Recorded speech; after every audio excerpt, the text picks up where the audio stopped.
Test 2.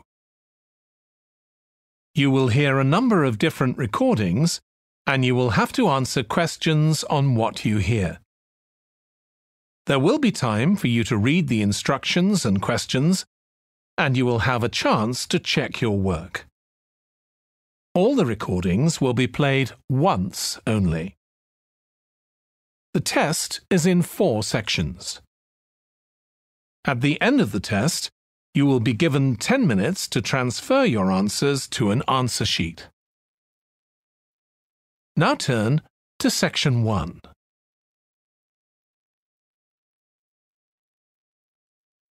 Section 1. You will hear a woman phoning the secretary of a cycling club to find out about becoming a member. First, you have some time to look at questions 1 to 6.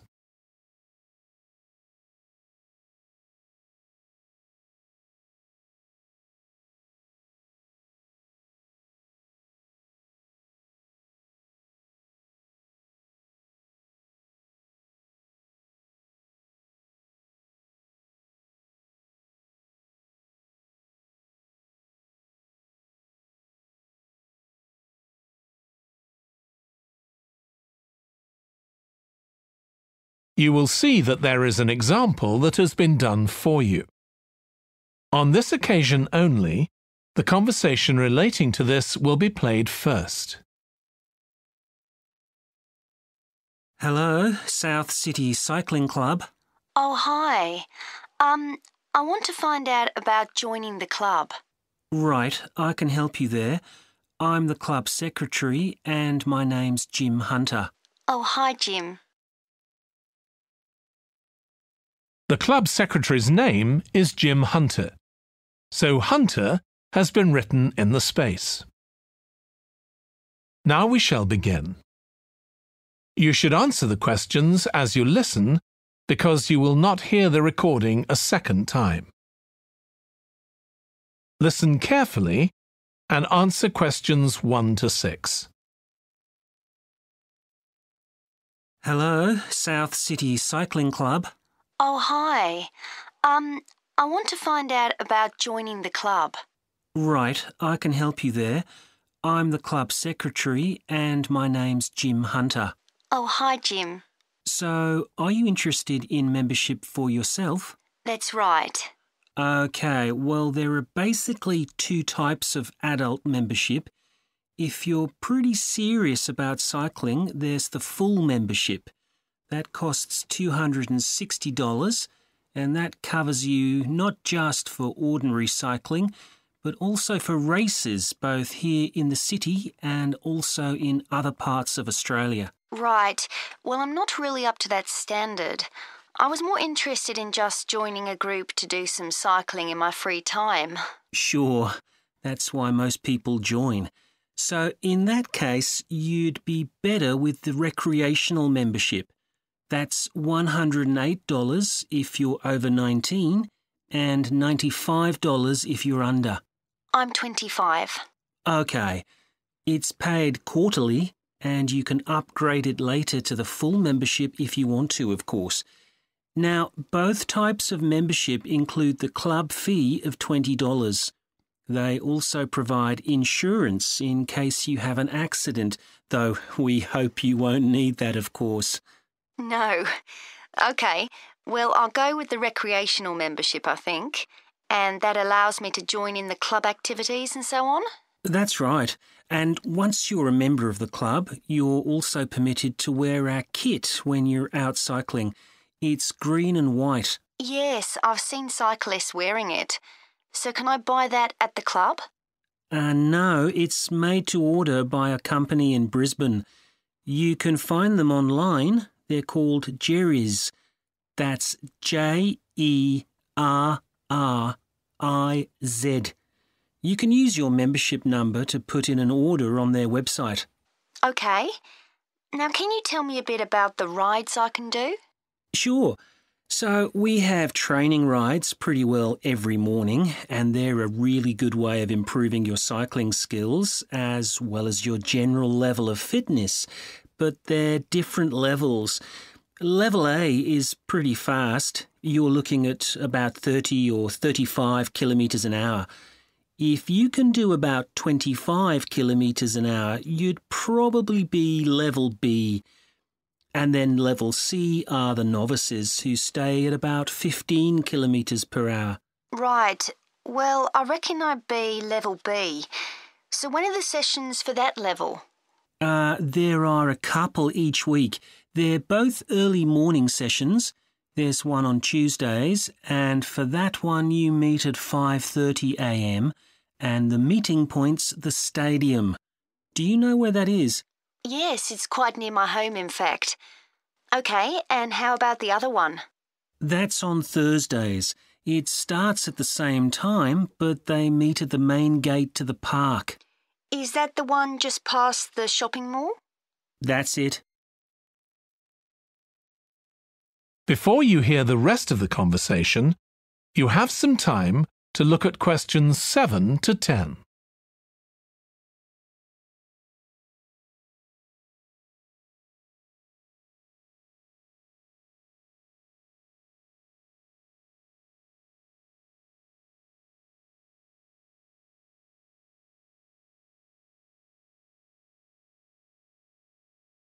Now listen and answer questions 7 to 10.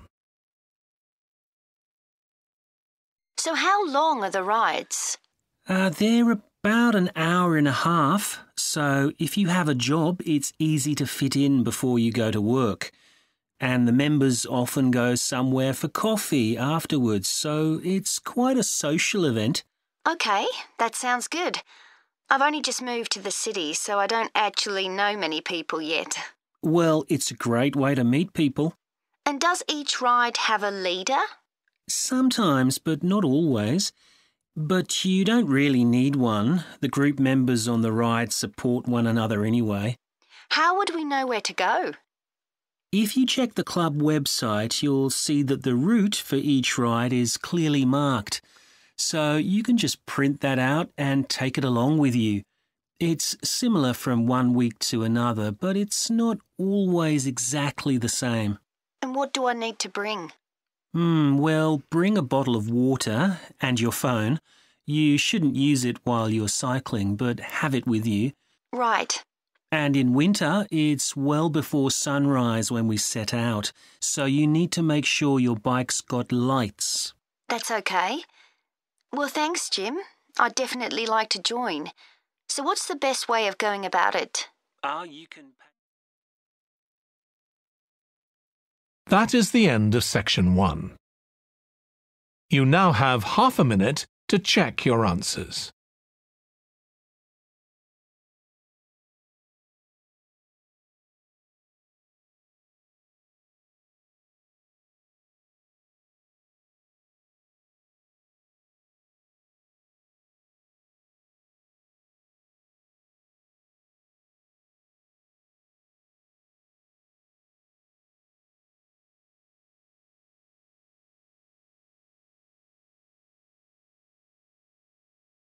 Now turn to section 2.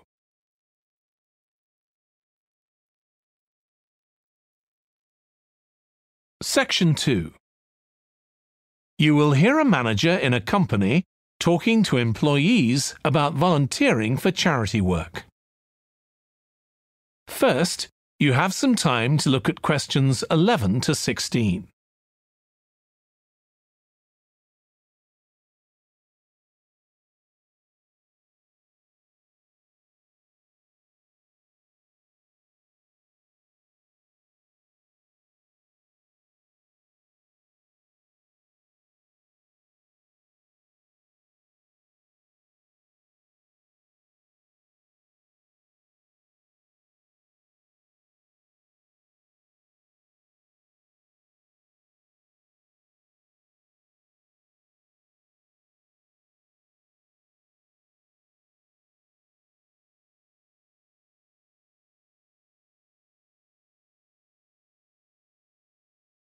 Now listen carefully and answer questions 11 to 16. Thanks for coming, everyone. Okay, so this meeting is for new staff and staff who haven't been involved with our volunteering projects yet. So basically, the idea is that we allow staff to give up some of their work time to help on various charity projects to benefit the local community. We've been doing this for the last 5 years, and it's been very successful. Participating doesn't necessarily involve a huge time commitment. The company will pay for 8 hours of your time. That can be used over 1 or 2 days all at once, or spread over several months throughout the year.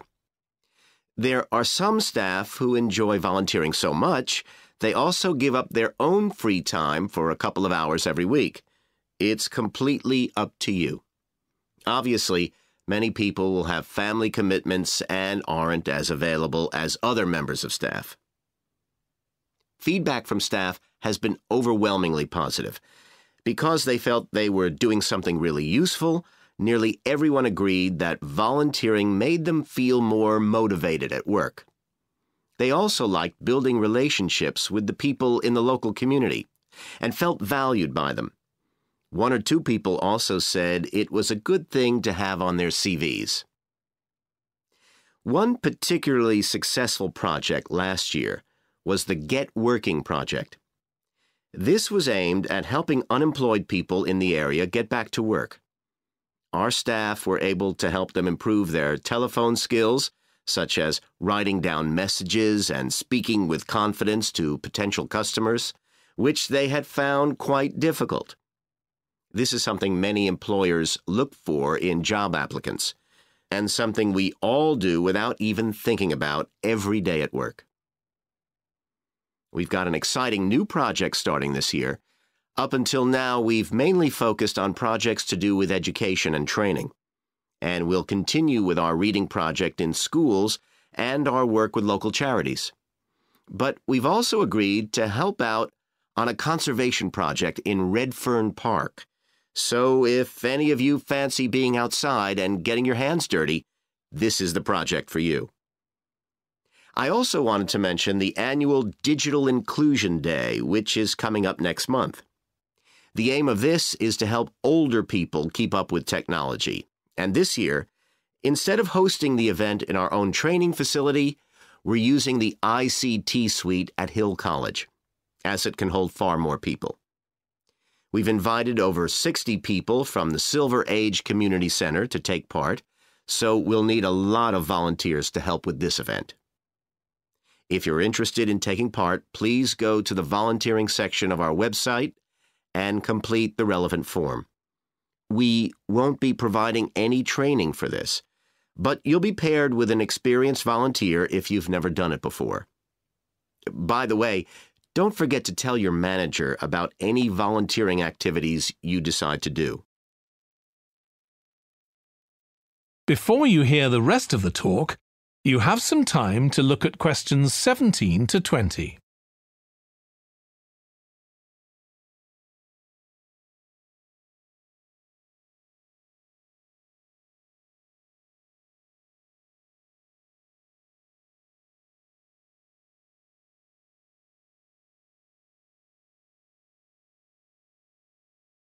Now listen and answer questions 17 to 20. The participants on the Digital Inclusion Day really benefited. The majority were in their 70s, though some were younger, and a few were even in their 90s. Quite a few owned both a computer and a mobile phone, but these tended to be outdated models. They generally knew how to do simple things like send texts, but weren't aware of recent developments in mobile phone technology. A few were keen to learn, but most were quite dismissive at first. They couldn't see the point of updating their skills. But that soon changed. The feedback was very positive. The really encouraging thing was that participants all said they felt much more confident about using social media to keep in touch with their grandchildren, who prefer this form of communication to phoning or sending emails. A lot of them also said playing online games would help them make new friends and keep their brains active. They weren't that impressed with being able to order their groceries online, as they liked going out to the shops, but some said it would come in handy if they were ill or the weather was really bad. One thing they asked about was using tablets for things like reading newspapers. Some people had been given tablets as presents, but had never used them. So that's something we'll make sure we include this time. That is the end of Section 2. You now have half a minute to check your answers.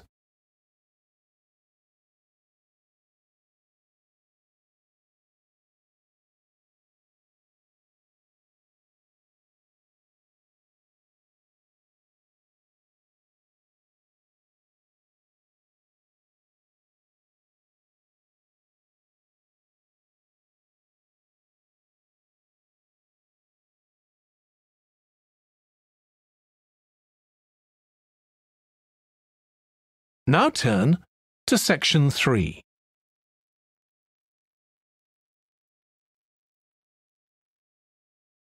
Section 3. You will hear a student called Russ consulting his tutor about a presentation he is preparing on nanotechnology, the study of materials on an extremely small scale. First, you have some time to look at questions 21 to 25.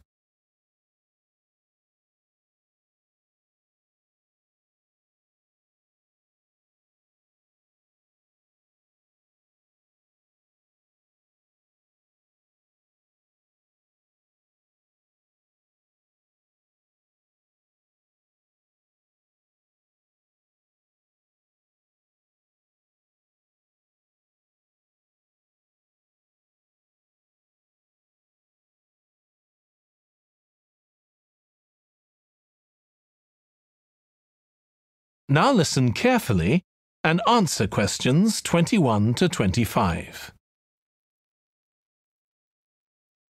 Come in, Russ. Thank you.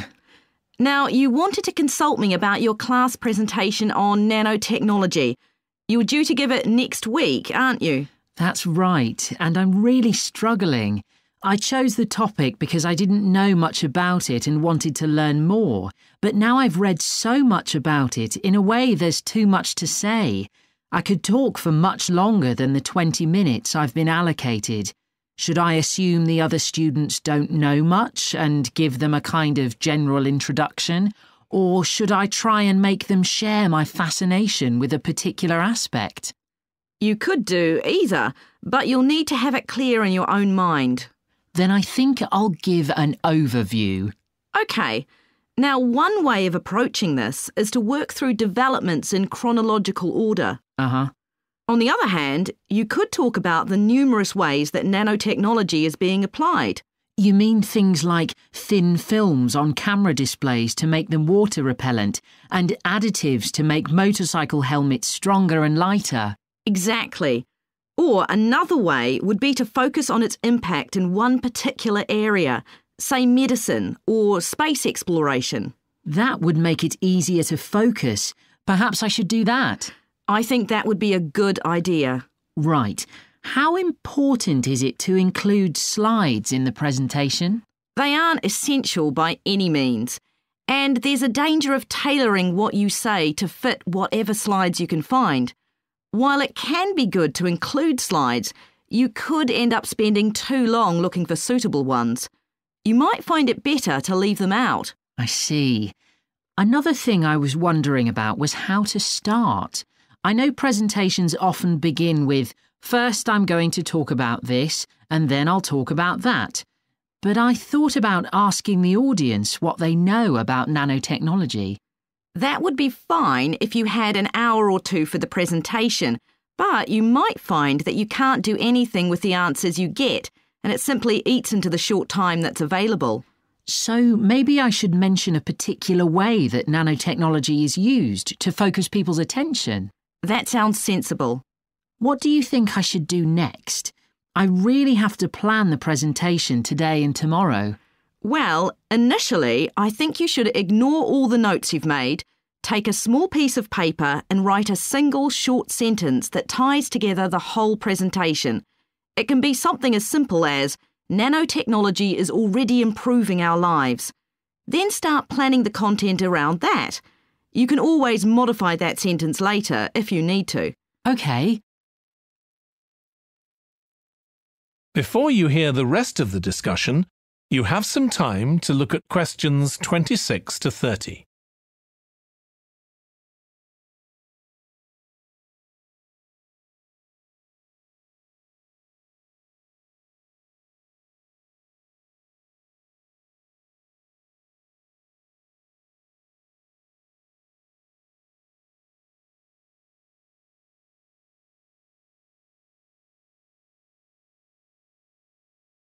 Now listen and answer questions 26 to 30.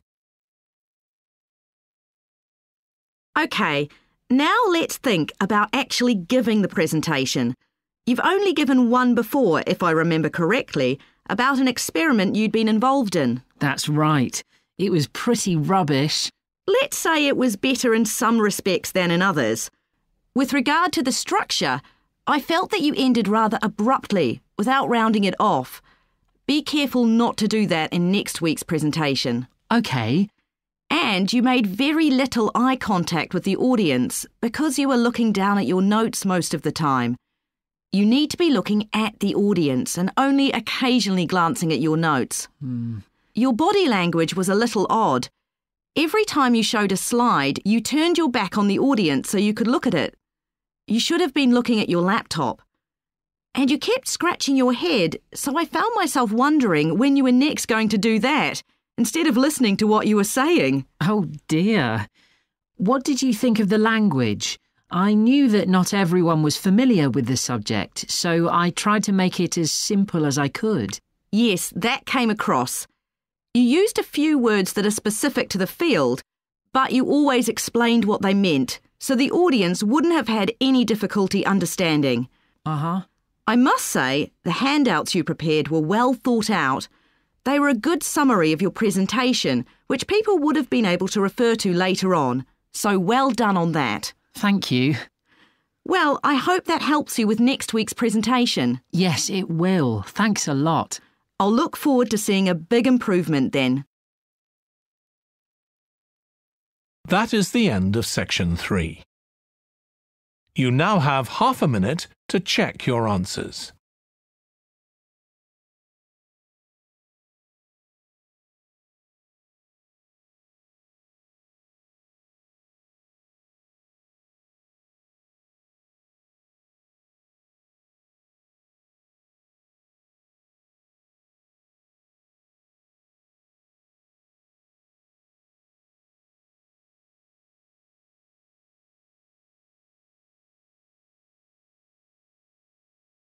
Now turn to section 4.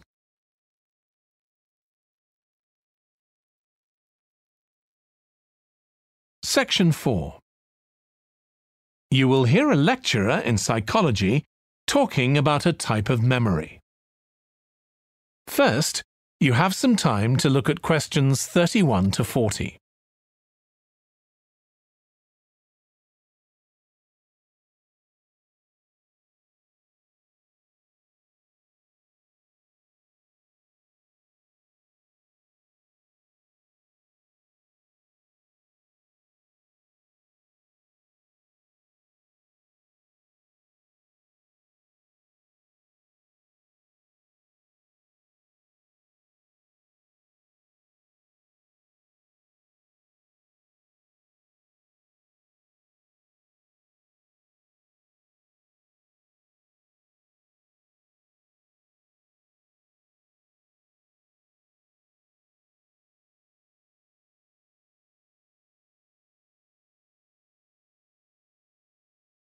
Now listen carefully and answer questions 31 to 40. Today, we'll be continuing the series of lectures on memory by focusing on what is called episodic memory and what can happen if this is not working properly. Episodic memory refers to the memory of an event or episode. Episodic memories allow us to mentally travel back in time to an event from the past. Episodic memories include various details about these events. For example, when an event happened and other information such as the location. To help understand this concept, try to remember the last time you ate dinner at a restaurant. The ability to remember where you ate, who you were with, and the items you ordered are all features of an episodic memory. Episodic memory is distinct from another type of memory called semantic memory. This is the type of factual memory that we have in common with everyone else. That is your general knowledge of the world. To build upon a previous example, remembering where you parked your car is an example of episodic memory. But your understanding of what a car is and how an engine works are examples of semantic memory. Unlike episodic memory, semantic memory isn't dependent on recalling personal experiences. Episodic memory can be thought of as a process with several different steps of memory processing, encoding, consolidation, and retrieval. The initial step is called encoding. This involves the process of receiving and registering information which is necessary for creating memories of information or events that you experience. The degree to which you can successfully encode information depends on the level of attention you give to an event while it's actually happening. Being distracted can make effective encoding very difficult. Encoding of episodic memories is also influenced by how you process the event. For example, if you were introduced to someone called Charlie, you might make the connection that your uncle has the same name. Future recollection of Charlie's name is much easier if you have a strategy to help you encode it. Memory consolidation, the next step in forming an episodic memory, is the process by which memories of encoded information are strengthened, stabilized, and stored to facilitate later retrieval. Consolidation is most effective when the information being stored can be linked to an existing network of information. Consolidation makes it possible for you to store memories for later retrieval indefinitely. Forming strong memories depends on the frequency with which you try to retrieve them. Memories can fade or become harder to retrieve if they aren't used very often. The last step in forming episodic memories is called retrieval, which is the conscious recollection of encoded information. Retrieving information from episodic memory depends upon semantic, olfactory, auditory, and visual factors. These help episodic memory retrieval by acting as a prompt. For example, when recalling where you parked your car, you may use the colour of a sign close to where you parked. You actually have to mentally travel back to the moment you parked.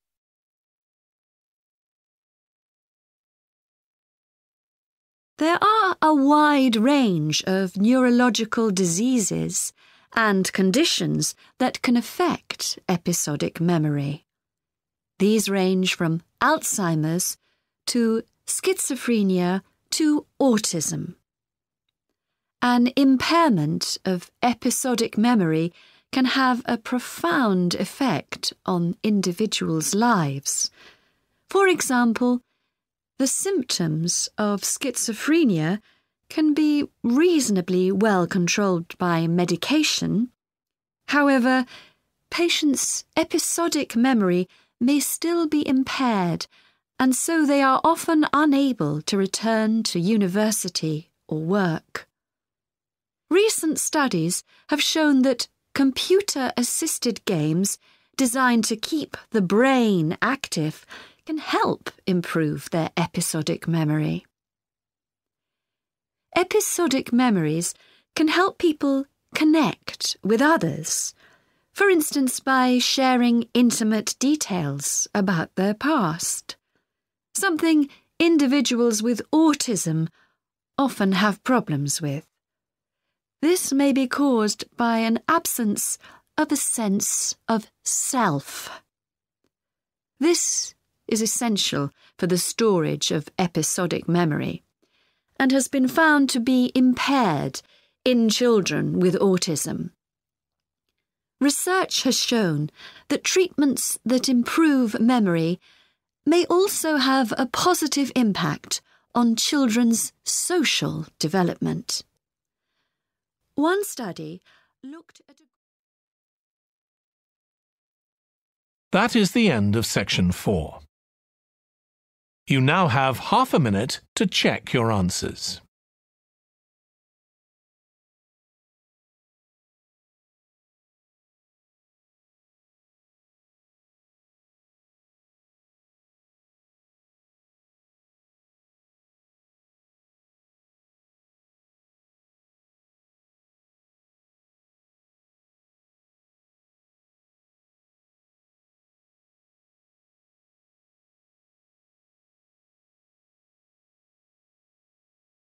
That is the end of the listening test.